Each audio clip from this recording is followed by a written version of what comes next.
অনুব্রত মণ্ডল নেতা নয়। 2024-এর নির্বাচনে অনুব্রত মণ্ডল ছিল না, তিহার জেলে ছিল। কোনো বোমাবাজি, কোনো গুলিবাজির প্রয়োজন নেই, প্রয়োজন হবে না। এই আপনাদের দলের একজন নেতা তিনি কখনো বলছেন গুড় বাতাসা, কখনো বলছেন চরম চরম, এইগুলো যখন কোর কমিটির মিটিং হয়েছে কখনো বলেননি যে এইগুলো বলতে নেই, এগুলো বললে অনেকে ভয় পাবে? শুধু বিরোধীরা বলে নয়, সাধারণ মানুষের কাছে ওই বার্তাগুলো খুব একটা এই বিষয়ে আমি বিশ্বাসী নই।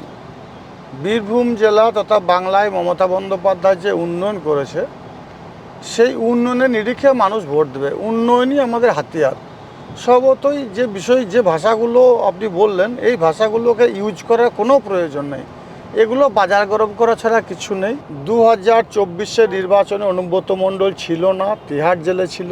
তখন মমতা বন্দ্যোপাধ্যায় বীরভূম জেলায় যে কোর কমিটি গঠন করে দিয়েছেন, সেই কোর কমিটিকে নিয়ে সকলকে নিয়ে সংঘবদ্ধভাবে আলাপ আলোচনা সাপেক্ষে আমরা ভোট করেছি। কোনো বোমাবাজি, গুলিবাজি হয়নি।